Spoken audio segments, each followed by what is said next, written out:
the Ford Ranger Super Duty. What is it like towing? What is it like off-road? I'm going to give you my very first raw and real impressions. So this is the first time I've actually been invited to a vehicle launch, which was a pretty cool experience, and I tell you what, Ford certainly turned it on.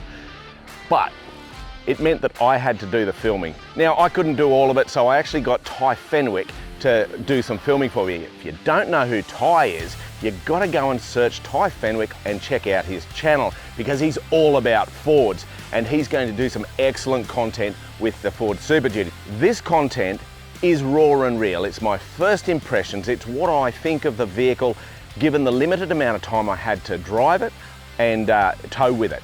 But I think this is good information that's going to help you start to understand what the Super Duty is going to be like off-road and when it comes to towing. Now, at the end of this video, I'm actually going to give you my full final thoughts after sitting at home for a few days and having a think about it all. I'll unwrap what I think of the Super Duty. So stay tuned to the end. So down here at the Super Duty launch, some of the colours that they've got available. We're about to go and hit some trails and a bit of four-wheel driving and get a good drive experience. So really keen to see what these are like. So the wading depth is 850 millimeters and you've got a proper snorkel, like it's a sealed snorkel. So right now going through here, let's see how deep it is. Okay, the front edge of the bull bar and the front of the bonnet was in the water there, so pretty decent. I'm not climbing in to see if it's 850 mil. That's pretty cool. It's got some capacity. So we're going to go down here now and we're actually going to do some four-wheel driving and see what that's like. So they've set up a bit of a track. It's pretty basic, but it gives us a sense of what the vehicle's like to off-road. So this has got turn control, which is this button here. Okay, see how that green arrow comes on? So what it's doing is it's locking up the inside rear wheel, which helps us turn the vehicle. So I don't know if you ever drove an old tractor and you had two brake pedals. Well, it's kind of like that thing for turning. Now, up here we've got these two hard left into a hard right, and apparently, I've not got the chance to test it, but apparently, if you don't use turn control, the vehicle will not get through here. But with turn control, apparently we go straight through it. So full lock, that inside wheel is locked up.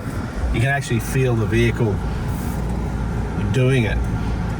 Yeah, actually, from the driver's seat, you can actually feel the front pulling around quite effectively. That's cool. And then when we swap lock, it'll go to the other side. There it is. Now we're swap lock. So that really improves your turning circle. That'll be very effective off-road. So right now we're on 25 degrees, that's quite nice. Very stable, you can feel the vehicle's planted. It doesn't want to do anything odd, so that's kind of good. All right, the next bit we got here is a couple of wombat holes. Very little ones, baby ones. I guess they'll just show us what the flex of the vehicle's like. Just going to flick it down into manual mode into first gear. That's better.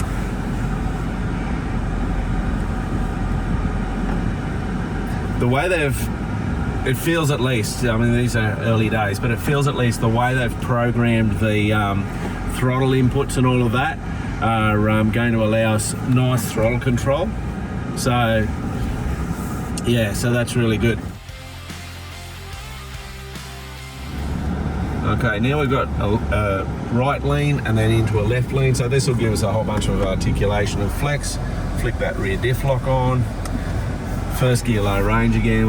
I'm letting it idle through.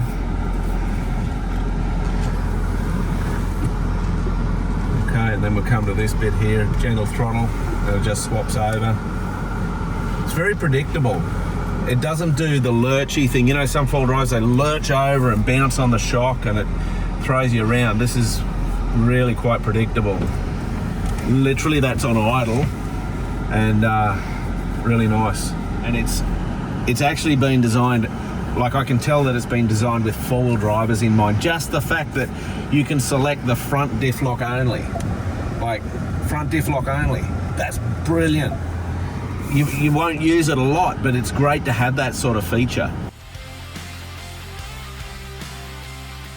So we're coming down from Mount Terrible. I've driven this a number of times over the years, and it's just a good opportunity to sort of play with some of the off-road modes. So I've been messing around with diff locks in and out, you know, rear diff locker in, front locker in, that sort of stuff. At the moment I'm messing around with the trail assist, that is what they call it, which is this button here, this middle one, so on or off, and it's kind of like an off-road cruise control. So I've been messing around with the auto in manual mode and drive mode. At the moment it's in drive, and basically here on the steering wheel I've got this little toggle, and I can just slow us down, and there's a speed over here. It's, at the moment we're at 7.5k an hour. I like it's got the half K increments, that's really cool. So basically the car's driving itself, but I'm getting to use the trail assist to do it. Now here's the thing I often find, depending on the vehicle you're driving, these systems are not very well calibrated. So they do unpredictable things off-road. I don't know, they might skid the brakes a lot more than you want, or they run away before they catch themselves, things like that. I'm not finding that the Super Duty is doing that. For the most part, it seems to be keeping a really nice controlled thing of the vehicle, speed of the vehicle. So I do appreciate that. So let's just drop down through this little section here. A little bit off camera, it's not much, but I'm just bringing the speed down on the steering wheel. I'm not touching the brakes or anything. And we're now down to 4k an hour to do the little obstacle. It's a little bit of flex, not much. And now I can just bring the speed back up. So it's actually a usable feature, and I think that's the thing I look for off-road. Is the feature usable, and does it work for those of us who are like to do our off-roading, see ourselves as off-roaders? The answer for me on that one is yeah, it does. I guess the question has to be asked, what's this going to be like as a four-wheel drive, for a four-wheel driver? So it's going to be very good, is my suspicion. I do not know this vehicle well. I haven't had enough seat time. I need to wheel it in a lot of different environments to actually get to that point where I go, yeah, this thing's epic, or otherwise, and find the parts where it lets itself down. But from a starting point, it is very impressive. Now, I was talking to one of the engineers last night, and he's a hardcore four-wheel driver. He does the sort of four-wheel driving I like to do. And he's spent a lot of time developing the vehicle and developing the four-wheel drive systems and more importantly, the calibration of things. So I'll give you a little tip. Now, nobody's told me this, but I'm just observing, when you're off-road, at least in low range, the computer or the ECU rev matches when it downshifts. So it'll go from third to second, for example, and in the change, the engine revs up, so it rev matches. So you don't get this sudden lurch in the downshift, why is that important off-road? Because it means you don't break traction. And if you're going down a steep descent, you don't want to be breaking traction. You want to maintain traction, which happens when you keep your wheels moving. So it's little things like that I'm noticing and going, the people who have tuned this vehicle and designed it are four-wheel drivers, and I believe they've done a lot of it here in the Victorian high country. So time will tell, but I think for the four-wheel driver, this vehicle has some really nice calibrated features that you're going to appreciate. For our test drives, due to legal reasons, all of the driving we did was at full road pressures, which just did my head in. I was screaming to be able to air down, especially off-road. But given that, a couple of times I intentionally left the diff locks out and drove the vehicle to see if there was wheel spin and slip coming in. And I was surprised that it didn't wheel spin a lot. And I think a lot of that's coming from the articulation in the back end. But for the way most people are going to use this vehicle off-road and they're going to air down, I think you're going to be very impressed with its ability off-road. I think one of the key things we need to keep in mind with this vehicle, which is a new way of thinking in many respects, and that is you buy this vehicle and you're not going to have to modify it a whole heap. You may want to, but you don't have to. You've got bash plates, you've got decent sized wheels, you can go straight to 35s if you wish to. You've got upgraded driveline components, you've got recovery points fitted to the vehicle, a snorkel, you can get a winch, you can get a bull bar and rock sliders. All of that can come on the vehicle. For most all-wheel drivers, what else do you need? So you buy it from the dealer and you're just ready to rock and roll. Let's talk a little bit about the under-vehicle clearance. Overall, it's excellent.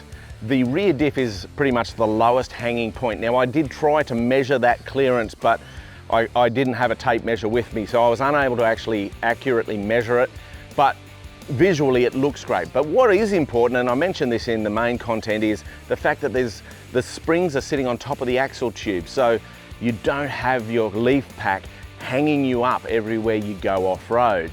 And the shocks are relatively high on the axle tube as well. Both of those things mean that when you're off-road, all you've got to really manage is the differential, and that's on the center line of the vehicle. So it's really easy to sit a little to the left or the right, and that rear diff is going to be able to clear obstacles quite easily. Now, I think many people are going to go from the dealer to the tyre and wheel shop and get a set of wheels and tyres fitted, and most likely go up to a 35-inch tyre, which you can do legally here in Australia. I would caution you, just consider what that's going to do to the performance of the vehicle, because you're effectively going to raise the gearing of the vehicle. It's going to be in a higher gear ratio, and that's going to have an effect on your off-road gearing, so your low range won't be as low as it currently is, and it's going to have a significant impact on your high-speed touring. And because this motor's already down on power a little bit, in my opinion, it could be detrimental to your fuel economy and to the way the vehicle performs, especially if you're going to be towing heavy. So my counsel would be, hold off on putting 35s on the vehicle, see whether the 33s work for you, and let some other people do the experimenting for you. All right, first tow with the Super Duty. So I've got total GCM of the truck, and I've got Ty Fenwick with me. Go follow his channel, and he'll have some great content about the Super Duty as well, but he's doing the filming here. But we've got a Bobcat or a posi track on the back on the trailer, and total weight GCM is 6560. So it'll be interesting to see what she tows like. Yeah, that's right. We've also got, what was it, about 600 kilos of rock. 600 kilo of rock in the tray. So we still got, what would that be? Probably got over a ton we could add to the GCM, eh? Yeah. So we are not even towards full load. That's cool. Ton of beer. Ton of beer. I can't afford a ton of beer. All right, we're going to pull out onto this road here, and I'm just going to give her a full stick once I straighten up and just see what she accelerates like. It's not going to be exciting, but all right, here we go. Flat to the boards. Actually, that's not too bad. It's no Toyota. Some would say it's better than a Toyota, but it's not. Okay, so we're actually uphill now, 70k an hour. You know, that's respectable. Definitely didn't feel like it was going to throw you back in the seat or anything like that. All right, let's see what happens going down here. Got to come down here into a corner. I'm keeping it well inside all the speed zones and everything, because I don't want anything dodgy to happen.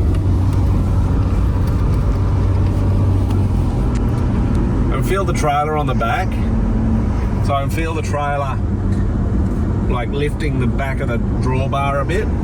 I reckon I'd want, if I was doing this all the time, I'd put adjustable shocks in the front of the car at least to help control that a little bit, but I'm being very fussy saying all that. That tow mode's good. So I've got it in tow mode, obviously, because I'm towing. Turn left onto Hume Freeway. Oh, thank you. And it's it's actually downshifting quite predictably, because oftentimes I'd be in manual mode and saying, oh, this is what I'm going to do with the gearbox, but that was actually pretty good. I wasn't having to be on the brakes real hard anyway.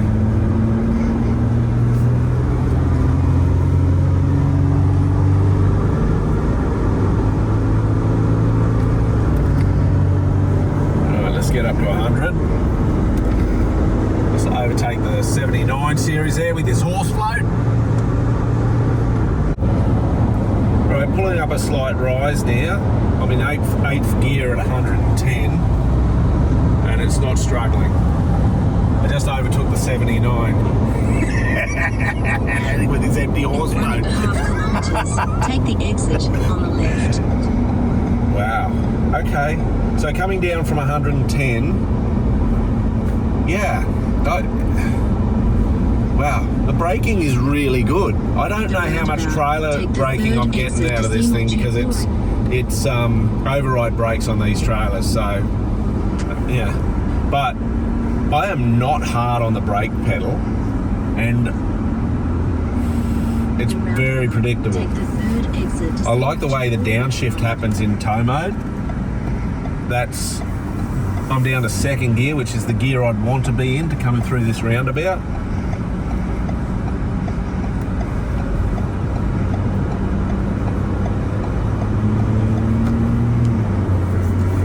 Yeah, you can tell this thing's built for the load. Get back on the motorway and see what she does. Bit of an uphill, I'll give her a full stick. Continue 6 kilometers. So we're 40k an hour, 50 in third gear, 60. Yeah, she's no powerhouse, but then, like, let's be frank, do we need it to be? I don't think so. But we all like it to be. I do think that. Okay, so I'm now just about to hit 100k an hour.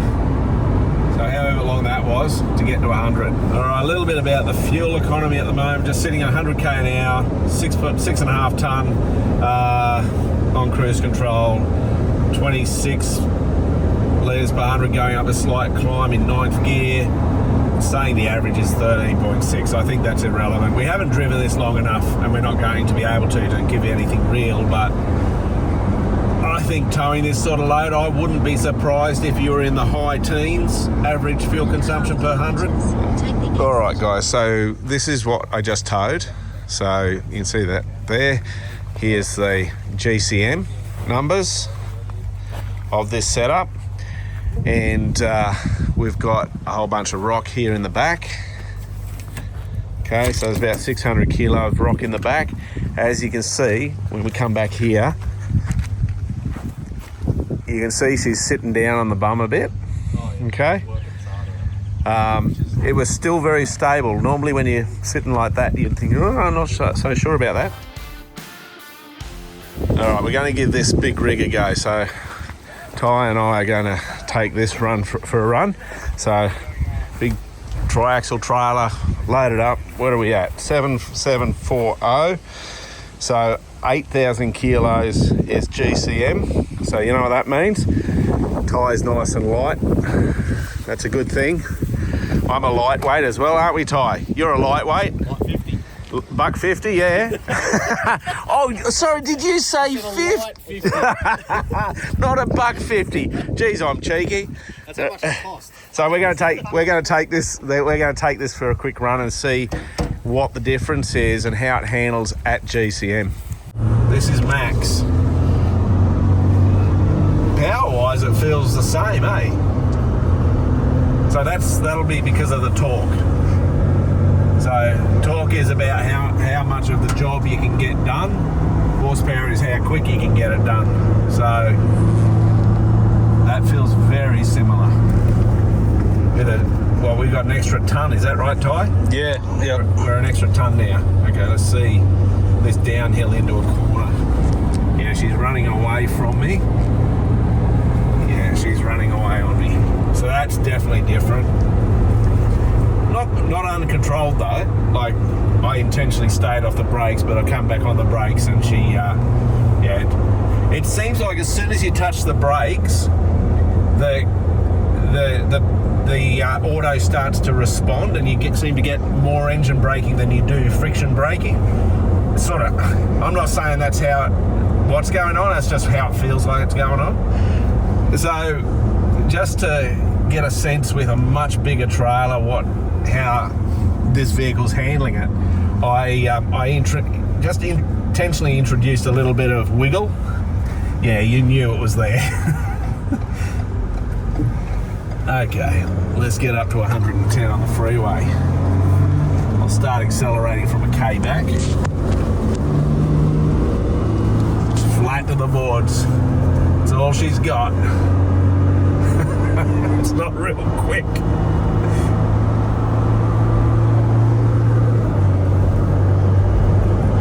We're finally up to 75. Oh, it was a 79. Oh, another 79 to overtake. He's thong slapping his way to Sydney, that fella. I'm finally up to 90 k's an hour.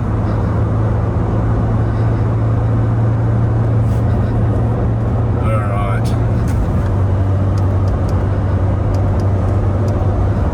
You can definitely feel that extra tonne, and because this rig setup is, the weight's really on the trailer, you can feel the trailer wagging the dog.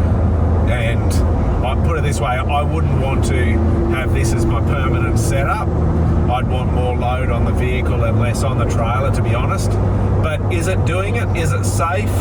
Yes. I wouldn't want to have to do an evasive maneuver. That would be, you can tell that you're at GCN, that's the bottom line.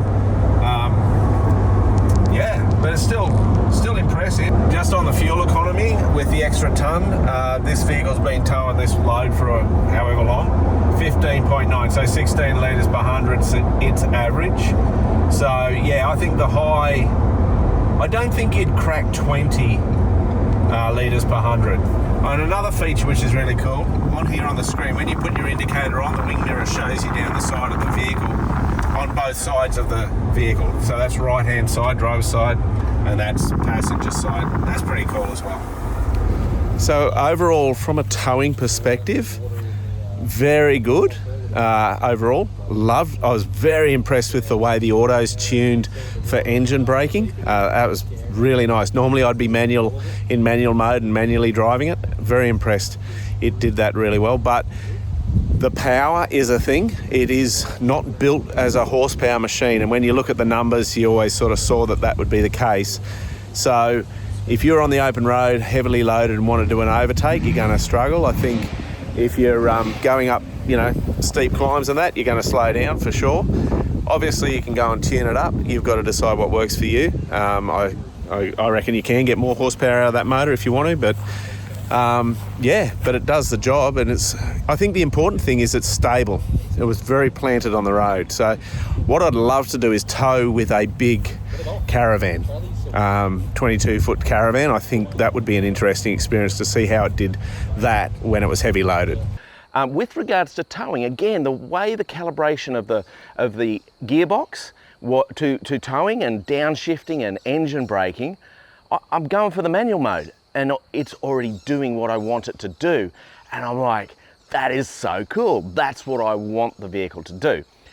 The big thing about it, and I think we all know this, but just to talk about the elephant in the room, is power. It needs more power for the recreational user.